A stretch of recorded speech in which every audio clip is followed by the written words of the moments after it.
அவர் அரசியலுக்கு ஏன் வந்தாருன்னு சொல்லி யோசனை பண்ணியிருக்கீங்களா? வந்து நாட்டு மக்களுக்கு நல்லது செய்யணும், பாடுபடணும், எல்லாம் செய்யணும்.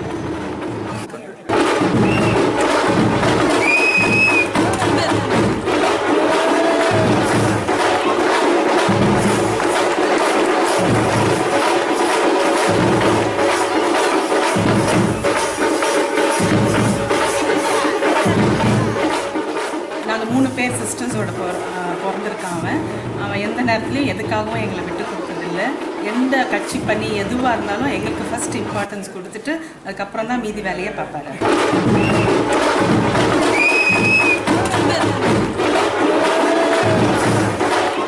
சின்ன வயசுலேருந்தே அவர் வந்து என்னோடய பிள்ளையாக மாத்திரம், அப்படியே என் பிள்ளைகள் ஒருத்தராக மாத்திரம் இன்னை வரைக்கும் அவரை நான் பார்த்துக்கிட்டு இருக்கேன்.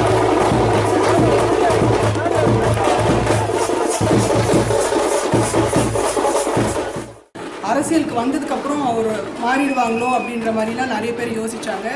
இப்போது இன்னும் நிறைய பாண்டிங்கில் இருக்கார் எல்லார் கூடயும்.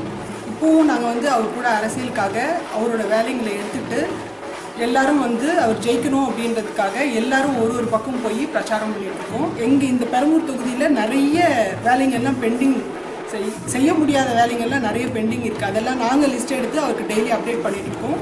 மதுசூதனன் அவரோட வந்து ஆன்மீக குருவா அப்படின்னு நினச்சிருக்காரு. இன்னும் 2-3 ஃப்ரெண்ட்ஸுங்க இருக்காங்க. அவங்க எல்லாம் வந்து அவங்களுக்கு வழிகாட்டியாக வந்து உதவி பண்ணிகிட்ருக்காங்க.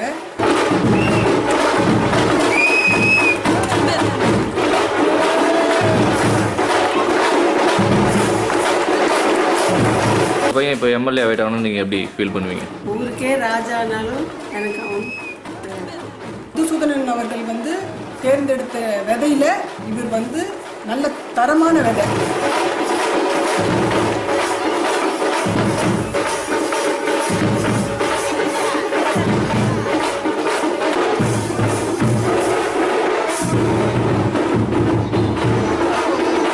Hello testing. ஹலோ.